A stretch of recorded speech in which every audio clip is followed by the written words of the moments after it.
Donc, quel sens donner à l'action publique? Dans l'action publique, on perçoit tous qu'il y a des choses, utiles. Il y a les services publics. On a besoin de pompiers, on a besoin d'enseignants, on a besoin d'infirmières, on a besoin de centres de loisirs pour nos enfants. Bon, mais on a toujours l'impression que ces choses qui sont utiles, ça a un coût économique. Et ce que je vais essayer de vous démontrer, c'est que en fait, l'action publique, c'est à la fois utile socialement. C'est important d'avoir des routes, d'avoir une population en bonne santé, d'avoir une population bien éduquée, mais c'est aussi très efficace d'un point de vue économique. Alors d'un point de vue économique, comment appréhender un peu l'action publique? Le chiffre qui revient souvent dans les discussions, c'est le fameux chiffre de la dépense publique. La dépense publique en France, c'est 1200 milliards, c'est beaucoup. Ça représente 56% de ce qu'on appelle le produit intérieur brut, c'est-à-dire la richesse monétaire qu'on crée en France tous les ans.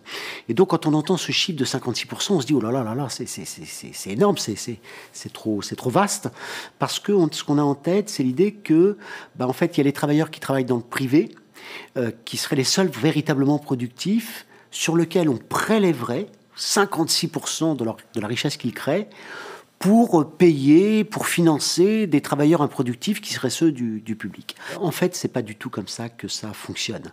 La dépense publique, c'est bien 1200 milliards, mais en fait, c'est pas du tout une somme qui est prélevée sur le privé pour financer des improductifs. Alors, comment s'y retrouver? En fait, dans la dépense publique, il y a deux gros morceaux.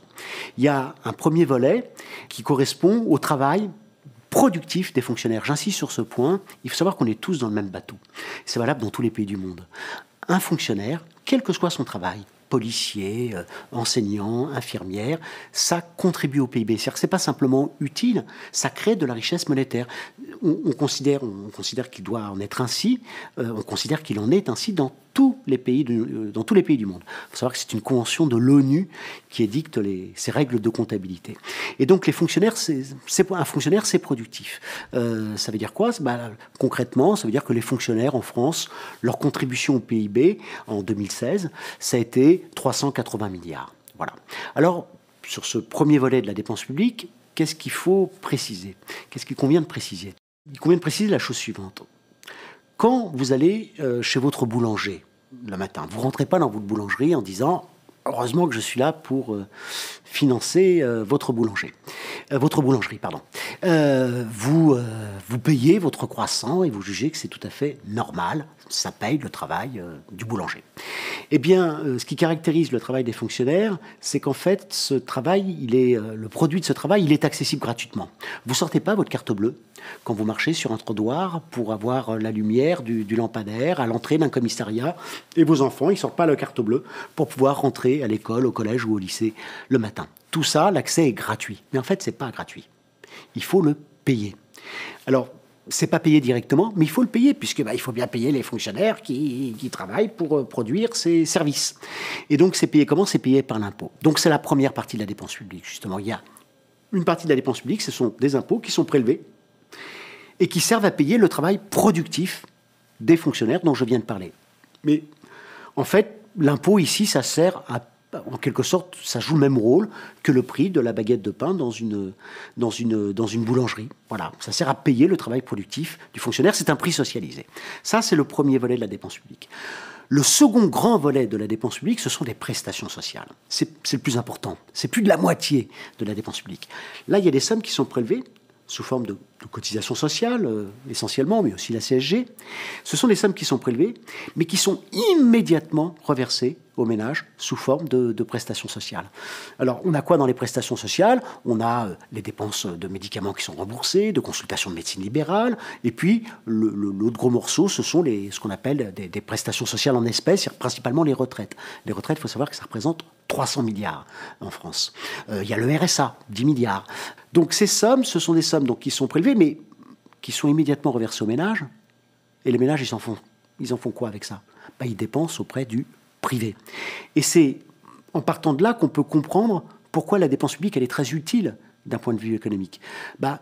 D'abord, il y a une part qui sert à payer le travail productif des fonctionnaires, très bien, mais la plus grande part, ce sont des prestations sociales eh bien, qui soutiennent massivement la consommation des ménages. Il faut savoir que dans un pays comme la France, dans le PIB, il y a deux gros volets. Il y a l'investissement, c'est 20% à peu près du PIB, et puis il y a la consommation, et c'est 80%.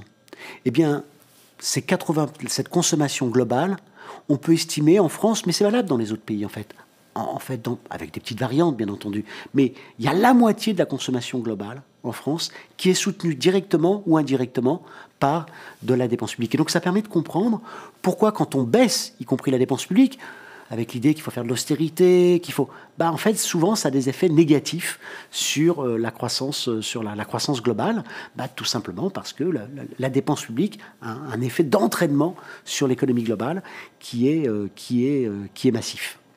Alors, quelques mots supplémentaires pour légitimer la dépense publique. Il faut savoir que la dépense publique, l'intervention publique, ça joue un rôle majeur dans la réduction des inégalités. En France, si on prend les 20% les plus riches et les 20% les plus pauvres, et si on s'intéresse aux écarts de revenus entre ces 20% les plus riches et les 20% les plus pauvres, de revenus primaires, c'est-à-dire avant même toute redistribution, c'est-à-dire on prend en compte les salaires et puis les revenus du patrimoine. Il faut savoir que les écarts sont de 1 à 8. Les 20% les plus riches gagnent 8 fois ce que gagnent les 20% les plus pauvres.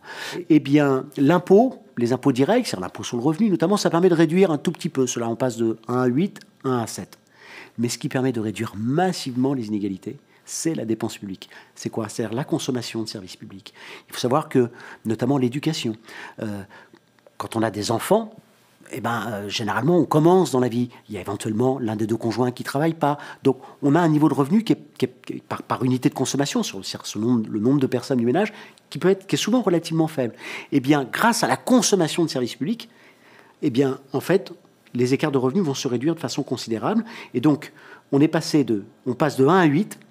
Eh bien, finalement, on passe grâce à la dépense publique, grâce notamment à la consommation de services publics, eh bien, on passe à 1 à 3. Voilà. Les 20% les plus riches gagnent 3 fois plus que les 20% les plus pauvres, une fois qu'on a pris en compte toute la redistribution et non pas de 1 à 8. Donc, il y a des effets de redistribution qui sont absolument massifs. Troisième volet, plaidant en faveur de l'intervention publique, c'est son efficacité, y compris par rapport au privé. Alors, attention. Le public, parfois, il peut être mal géré. Il peut y avoir des problèmes de motivation, d'organisation, etc. Donc, il faut savoir balayer devant sa porte. Et bien entendu, il y a toujours lieu de faire en sorte que les services publics soient bien gérés. Ceci étant dit, quels sont les arguments qui plaident pour plutôt que certaines fonctions dans l'économie soient plutôt assurées par le public que par le privé. En fait, nous vivons dans des économies mixtes. Il faut du public, il faut du privé. La question qui se pose, c'est un peu quel arbitrage nous faisons entre les deux. Alors, quels sont les arguments? Les arguments qui plaident en faveur du basculement d'une série de fonctions, d'activités en faveur du public, c'est des arguments d'efficacité. C'est des arguments de justice sociale, mais ce sont aussi des arguments d'efficacité. Argument de justice sociale, c'est le principe d'égalité aux services publics, aux prestations sociales des citoyens dans notre pays. Mais le principe d'efficacité, les principes d'efficacité, ce sont lesquels? C'est le fait qu'il y a des économies d'échelle considérables. Grâce à la dépense publique. Si vous voulez, il n'y a pas en France, on n'est pas obligé d'avoir des dizaines d'agents, des milliers d'agents de la Sécu qui vont dans les entreprises pour négocier les tarifs, comme ça se passe par exemple aux États-Unis pour l'assurance privée de santé, ce qui fait que l'assurance privée de santé aux États-Unis est très très coûteuse en fait.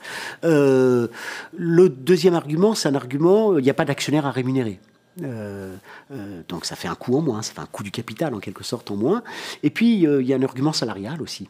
Il faut savoir que les salaires dans la fonction publique, quand vous êtes ouvrier employé, vous gagnez légèrement mieux que dans le privé, une centaine d'euros en plus par mois. Mais par contre, pour tout ce qui est l'encadrement, les cadres sont beaucoup moins payés dans le public que dans le privé. On a une différence de l'ordre de 1 000 euros, donc ce qui est colossal. Et donc tout ça, ça permet de comprendre pourquoi le coût, en fait, le coût du recours au public est plus faible que le coût du recours au privé. Basculer des services publics vers le privé, ça fait réduire la dépense publique. Oui, mais le problème, c'est que ça rend les services en question plus coûteux.